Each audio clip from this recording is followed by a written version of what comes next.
Hello दोस्तों, इस video में मैं आपको बताऊंगा कि अगर आपके घर में कोई भी इलेक्ट्रिक एक्सटेंशन बोर्ड है वो शॉर्ट सर्किट की वजह से जल गया है तो उसके अंदर के जो सॉकेट या स्विच है उसे कैसे चेंज करते हैं हम, उसकी रिपेयरिंग कैसे करते हैं।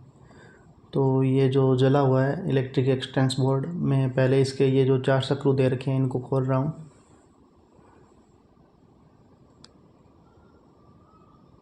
ये मैंने इसको खोल लिया है और ये आप देख सकते हैं कितनी बुरी तरह जल गया है। इसके अंदर फेज न्यूट्रल आपस में टच होने की वजह से शॉर्ट सर्किट हो गया। तो ये सॉकेट है एकदम पिघल गया है।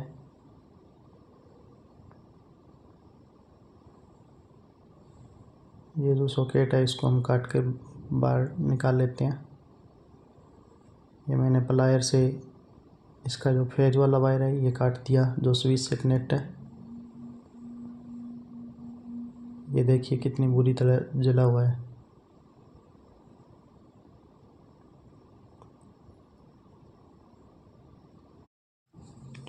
अब मैं इसके जो ये स्क्रू दे रखे हैं सॉकेट के, इन दोनों स्क्रूओं को खोल लेता हूँ। उसके बाद में हम इस सॉकेट को बाहर निकालेंगे। तो पहले वाले स्क्रू को मैंने खोल लिया है, ये दूसरे वाला स्क्रू है इसको खोल रहा हूँ। इसके ऊपर ये जो थोड़ा पीवीसी है वो पिंगल के ऊपर चढ़ गया है इसके, तो इसे खोलना थोड़ा मुश्किल हो रहा है।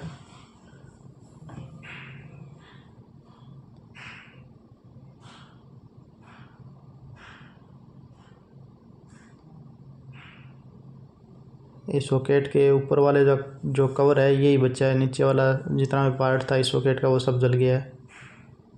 ये मैंने इस सॉकेट के कवर को भी निकाल दिया। अब ये जो थोड़ा बहुत जला हुआ है इसको हटा देते हैं। ये जो ऊपर की ओर निकला हुआ उभरा हुआ भाग है इस प्लास्टिक का।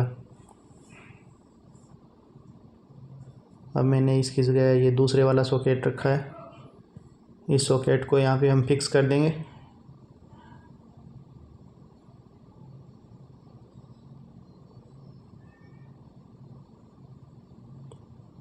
मैं इन पेचों की सहायता से इस सॉकेट को यहाँ पे फिक्स कर देता हूँ। ये पीवीसी पिघलने की वजह से इसके जो नीचे के स्लॉट्स हैं, खांचे जिनके अंदर इन पेंचों को कसते हैं, वो थोड़े चिपक गए हैं, तो उसकी वजह से ये सीधा डायरेक्ट जा नहीं रहा है स्क्रू। तो इसको मैंने फेज टेस्टर की सहायता से कसा है।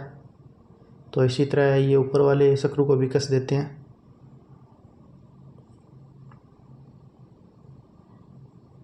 अगर आपका एक्सटेंस बोर्ड है वो एकदम फ्रेश होगा तो ये सीधे ही चले जाते हैं, इनको कसने की ज़रूरत ही नहीं होती। तो ये मैंने दूसरे वाले स्क्रू को भी कस दिया।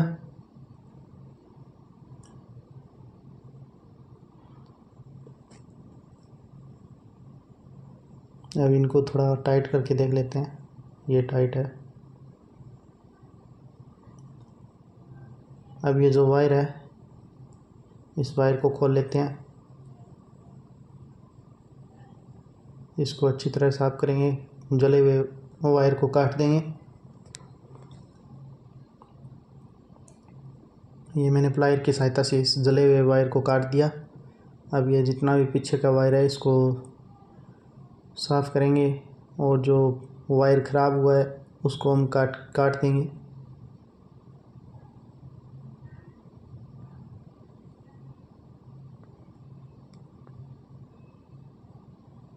इस वायर के ऊपर के एनेमल को मैंने हटा दिया है। अब ये जो वायर है इस वायर को हम छीलेंगे।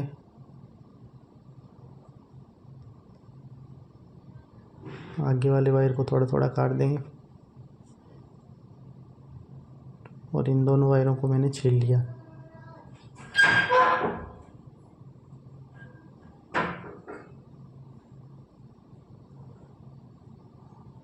अब इनको थोड़ा थोड़ा आगे से मैं टर्न कर देता हूँ।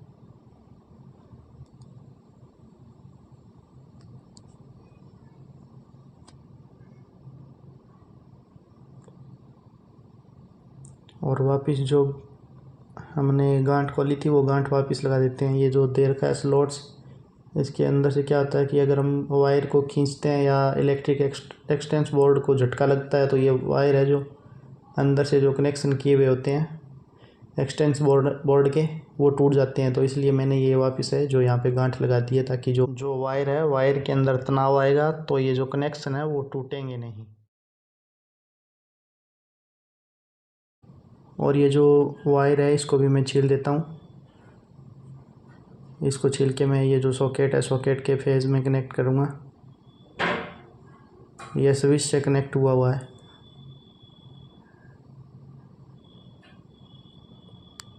इस वायर को मैंने सॉकेट के एक साइड में कस दिया है। और ये सॉकेट के अंदर जो वायर लगाया है ये स्विच से कनेक्ट है। और ये जो नीचे वाला वायर है ये पहले लगा हुआ था, इसको हटा देते हैं एक बार।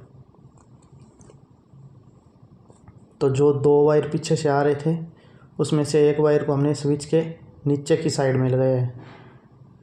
इसको हमने माना है फेज़ वायर, क्योंकि फेज़ वायर है जो हमेशा स्विच के अंदर कनेक्शन होता है उसका। तो ये फेज़ वायर मैंने स्विच के अंदर लगा दिया।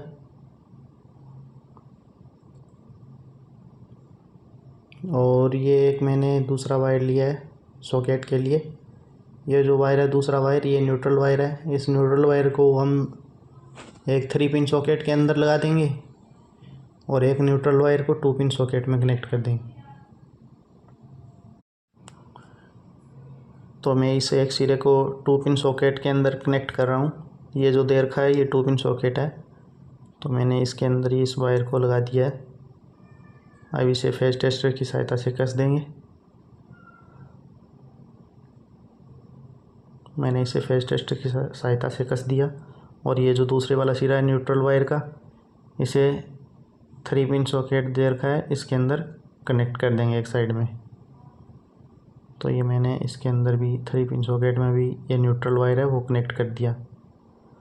तो ये अब आप देख सकते हैं ये जो फेज वायर है यहाँ स्विच में आया और स्विच से आउटपुट होते हुए एक 3 पिन सॉकेट में चला गया और एक 2 पिन सॉकेट में। और ये जो न्यूट्रल वायर है एक 2 पिन सॉकेट में और एक 3 पिन सॉकेट में। तो ये जो हमारा कनेक्शन है वो कंप्लीट हो गया। और ये जो बोर्ड है इलेक्ट्रिक एक्सटेंशन बोर्ड, ये भी हमारा तैयार हो गया है।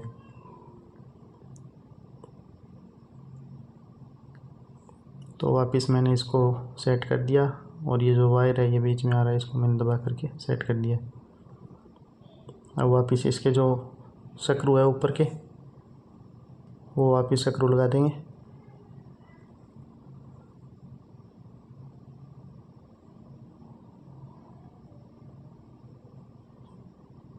और इसकी टेस्टिंग करके देखेंगे। अब पहले इसके जो 4 स्क्रू हैं, इन चारों स्क्रूओं को मैं कस देता हूँ।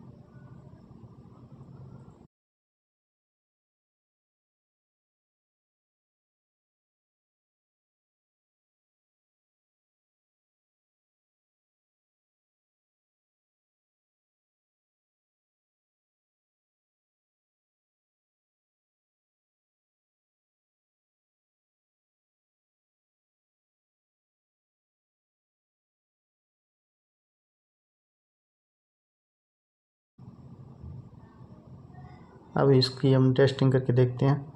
ये मैंने एक लैंप होल्डर लिया है और इसको 3 पिन सॉकेट के अंदर लगाया और स्विच चालू किया तो ये चालू हो गया।